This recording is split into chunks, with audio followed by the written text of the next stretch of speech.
So I think, what were you saying about the Velo Francette now, Michelle? I think, well, at the beginning it was a lot nicer sort of ride for bikes. It seemed more set up for bikes, but this middle bit. and there's a lot of harsh, sort of bumpy roads, even when it's quite often tarmacked, as it is just up ahead here. It can also be really rough. Oh, that's nice and smooth though. Quiet, isn't it? But we're talking, you know, I'd say we've had 150 kilometres of poor roads and routes, a lot more hills. Also, it's taking us into points of interest, up hills. I think if they want to do these points of interest, then you should do them just as a detour. This is at this point, go if you want to go and see it, off you go. Yeah, taking us into every village unnecessarily. Up hills. Up massive hills into the villages. Even this is probably a detour into this village, I don't know. Some of the villages are very pretty, but you don't always want to do every single one. Not everyone. You want to choose which ones you want to do, which is... We can research that. It's not hard to say, okay, there's a village we'd like to see. The problem is when you're being spoon-fed every village, it feels a little bit fake. And I think the idea of the Velo Francette started off with great earnest in the north, and it's kind of dwindled to this, you know, this is very pretty, but you're not on the Velo Francette. This is not the Velo Francette. There might be a sign here, look, just on my right here, Velo Francette. But this is just, and I'd say, and I know this is we're full on brakes now to get down this very steep hill, which we've just climbed up, absolutely puffing. I say this is just an afterthought, that somebody's traced it and stuck a few stickers on. So yeah, I'm not complaining. I still think it's beautiful to do this ride, but if you want to compare the Velo Francette from, see there's a sign, but this is not the Velo Francette. It's just a town. Yeah, if you want to do the Velo Francette and you want something more gentle, more very cycle friendly, I'd say do the upper northern part, down maybe as far as Angers. Whether it gets any better towards La Rochelle, I don't know. I mean, it's advertised as a sort of a river ride, which it is at the beginning, a very much river ride. And really, that what they should do is make it follow the rivers, even if it meanders.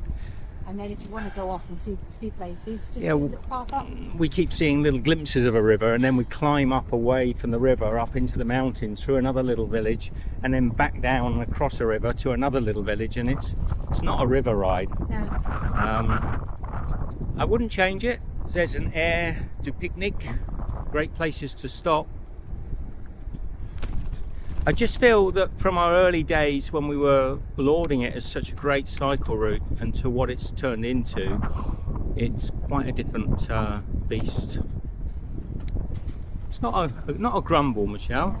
I see some villages have really embraced it. I mean, they're lucky that the Velo Francette goes through their village, like that place last night, which had an air to repose, for bicycles to rest, and it was great. Great little stop, had great toilets, and yeah, it was quiet and it was good, wasn't it?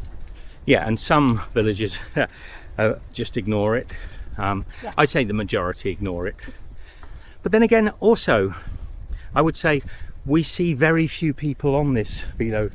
On the northern part, we were constantly seeing other touring bikes, all padded out like Michelle and I are. But we're lucky if we see one or two a day on this section. It's quite a rarity. Just observations. It's important to note also that the cars really respect cyclists, so definitely in that respect it's a safe and comfortable route. But I'd say the second half of the Velo Francette you have to have a lot of physical fitness, because we've been cycling, I'd say, several hundred kilometers since we set off. And this is the hardest section. You get one nice little treatment, and then you get this rough patchwork of repaired concrete. Something we never saw down by the river now, look. Something we never saw in the north was these long stretches of roads shared with traffic that went up. Well, we're on a D138. This is not the Velo Francette. Now, look, here we go. We pay for it. Big, long, and frankly quite hard going uphill, and I can't see the top. And even with all the kilometers we've done, these hills are where you get sweaty and so out of breath. And with them going around bends, you don't know, this could be 2 or 3 kilometers of hill climbing. Who knows? One thing, we don't find ourselves getting off as often on these hills as we used to. My biggest issue is I'm always talking to camera. Oh, a little slope down to celebrate reaching the top. That was quite a long one. Quite a long one. Time to stop pedaling. Still climbing.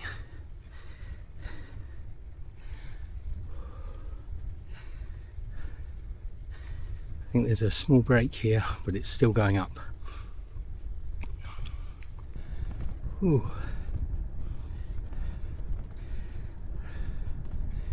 Reminds me a bit of the Great Glen Way, which completely avoided Loch Ness. We went right up into the mountains, wanted to walk along the edge of Loch Ness, but end up just looking down from several hundred feet up in the hills. Just a minute. We are going the wrong way. We're going the wrong way. Yeah.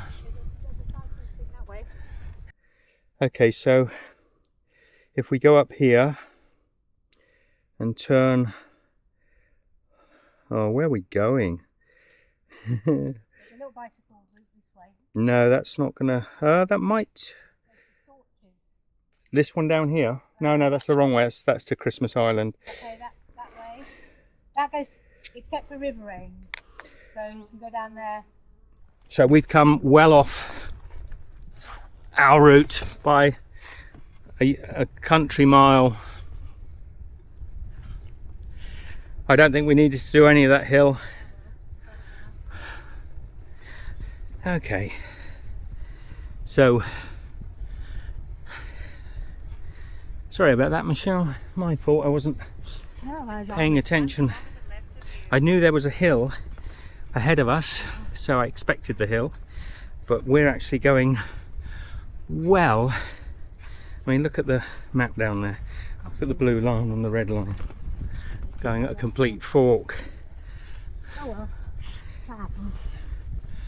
So I just said to Michelle, I moaned all the way up that hill. It wasn't even our road. But it kind of underlines what I'm saying. It's not as well marked and not as obvious because they're not actual cycle routes. I find this place quite interesting. This is on the Velo. You can see just here the markings. And it's so on this side you've got a paid camping space, and on this side there is a free camping space. So you could. In the wrong direction. I know we are. Let me just mute her a minute. So, because it's what they call an air, the Romany gypsy families are coming in. You'll see here there's used toilets here, but you've got they're taking the pipes off the fire hydrants. How they connect to the fire hydrants is quite ingenious. They've obviously got adapters that go on there. I mean, there are several spots. I haven't filmed them before. I didn't want to particularly draw attention, but there are quite often airs where there are 20, 30, 40 gypsy caravans, and they have big washing machines, vans with washing machines, everything's connected up. All the public toilets are they've destroyed because you can't use them for just general use because they've plumbed into all the public toilets. I don't know, I think everyone should have their way of life. I just feel it's a little bit of a shame that they generally tend to, what's the word? What would you say? A nuisance? I mean, there at least they've tapped into the fire hydrants. Whether that's a good thing or not, I'm not sure. Anyway, an observation. Michelle and I don't feel like this is a great spot, or even though it's free camping. And we're not going to stop there. There's too many people there, and there's an edge of, the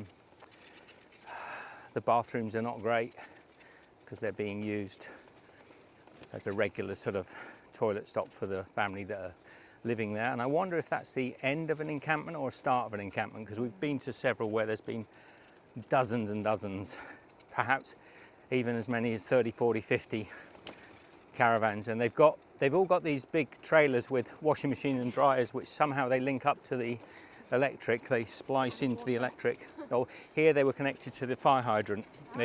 They tapped into the fire hydrant. Like I say, I want people to have the freedom to live as they want. It's just sometimes there's taking advantage at the expense of everyone else. Your thoughts? And just turn the camera on because this is the first person we've seen on the road for over an hour, and another cyclist. Not even a car. Bonjour. So I want to show you how pretty Parthenay is.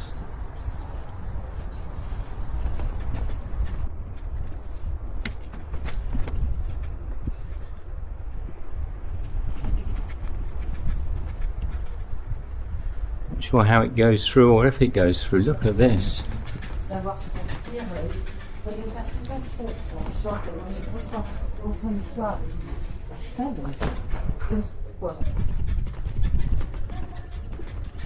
This is demanded.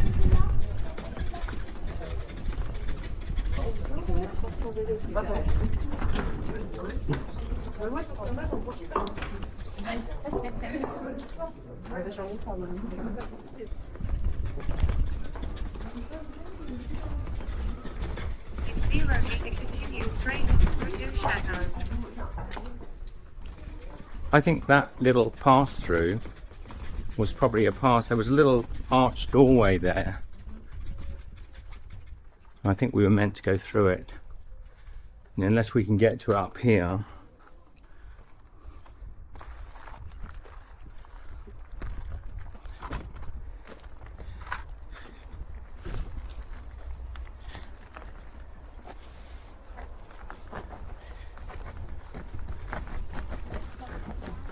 Okay.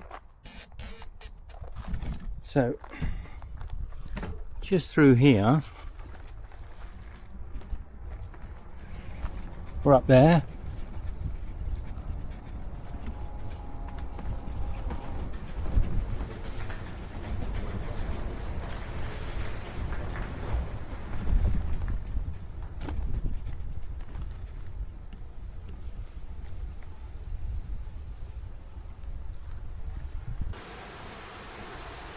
That's the noise you can hear, the weir.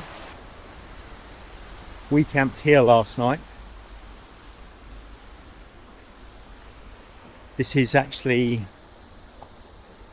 I think it's called the Rue de Winston Churchill. So it's the Winston Churchill Road. Something to do with the collaboration or the close relationship between the people of Parthenay and the people of the United Kingdom. We had to wait ages for the sun to come from behind these rocks to land on our pitch to dry everything out, because for some reason last night everything got really damp. I hope it sounds okay. I'm testing it without the microphone, just don't want to put the microphone on yet. A little bit dry. We've just arrived. This is the Velo Francette. We've just arrived on the outskirts of Parthenay. We're going to look for a place to stop in Parthenay, maybe a campsite here. Maybe do a day or two cleaning and freshen up. But yeah, great little stop. It was a bit noisy last night. Some lads rocked up and set a fire. There's a little fire pit here, and they were sort of shouting and going past the tent at about midnight, 1 o'clock. And they had a torch, so I had to put my head out the tent, and I got a really powerful torch and just shone it at them, and they sheepishly vanished off under the Winston Churchill Way and under the tunnel. This town is beautiful. I hope I'll get some chance to film some of it for you. But the campsite we're looking at is the other side, so we might not get to see too much of it. Okay, let me take you for a little stroll. Monday morning in Parthenet.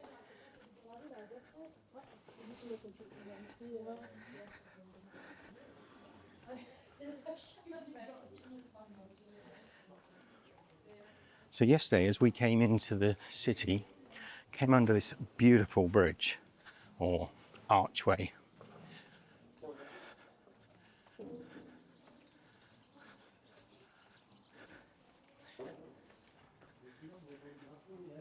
There are so many little nooks and crannies. Take a look at this. Remember, Michelle and I were camping just the other side of that bridge, and it was lovely and quiet. Look at this place. Yeah.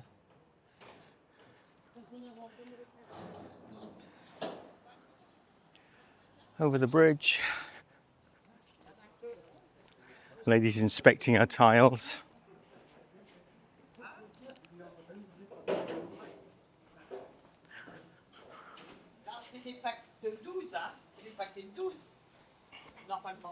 So this is an impasse. Nothing. Cannot get through there.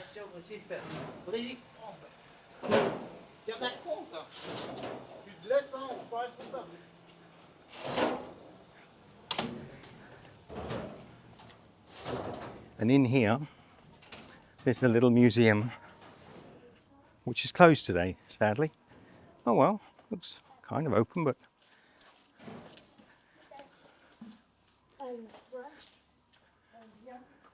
And out this way is how we get back down to the riverfront.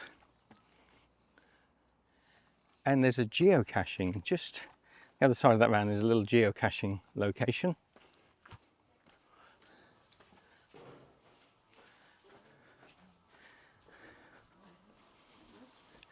Bonjour. C'est fermé? Oh non, allez-y. No? Okay.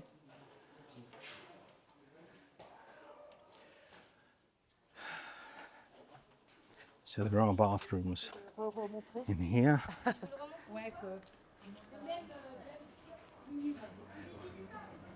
Practicing something.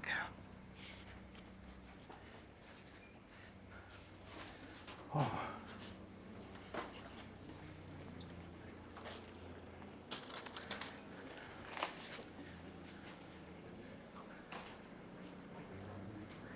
Well, it's a busy little town in the morning.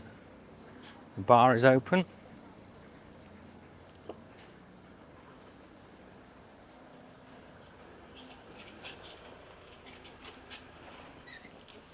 But this is the road that piqued my interest last night.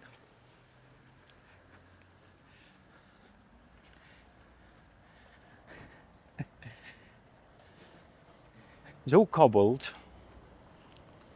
And if you just look at some of these buildings,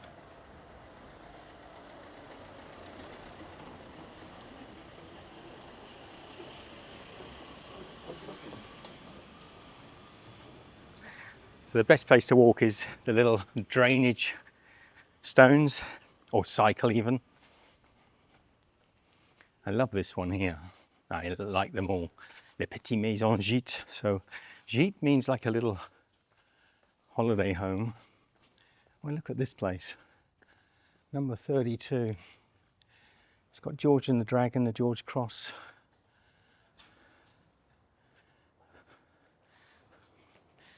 Now I'm going to say this is a Dutch car coming down here. Just the colour of the yellow on the front. Yep, Nederlander.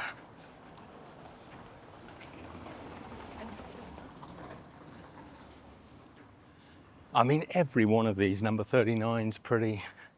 They are all, and they've got a shield on each of the property fronts. I don't know what that's about. Now, this town itself was either built originally in 1300 or 3000, and then it was rebuilt in 1500 or 5000. I'm not sure. I could be 1,000 out either way. So the building as they are now were rebuilt. Look at this. How they've managed to maintain these places. It's quite fantastic. Now I know a little further up it gets. Wow. Let's see if I can get you up there. Have a look at that windowsill.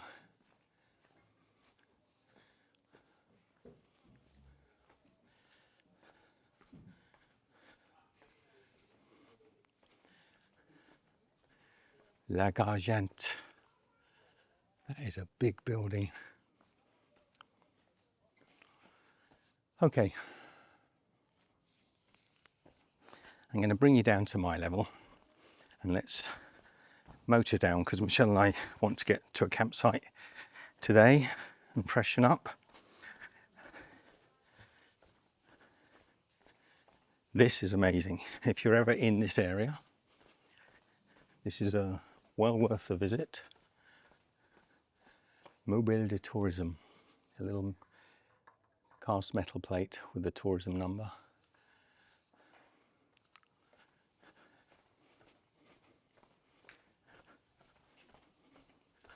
Bonjour.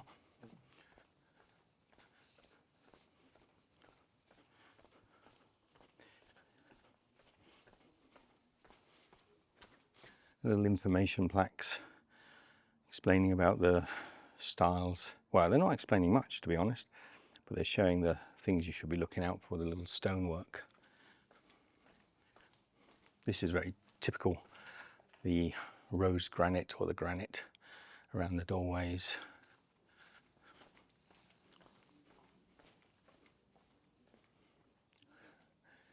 You could explore around here for a while, hey?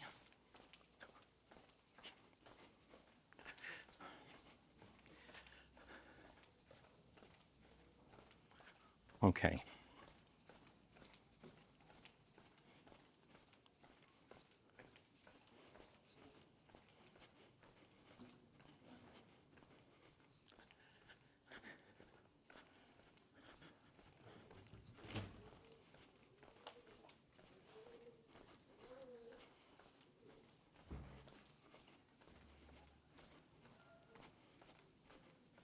And that reminds me of Mexico.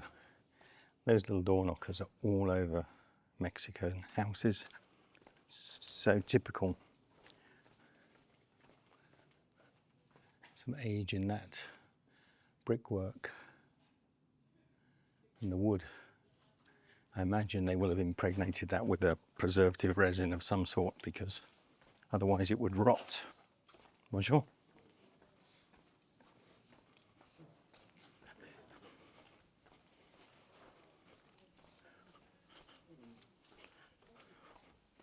Now I was looking because on the woodwork back there, there was a little 3 shells, and I was seeing if that was common. I might, if I didn't point it out, but I saw it with my eyes. Okay, off we go. Have a good day. Oh, Michelle's abandoned me. She's getting some sun. It's a very pretty town, Michelle. Okay, let's ride on. We've got a little way to go to find a spot to stop. So today's episode is all about the journey home. Oh, these roads are gorgeous. I do say so myself.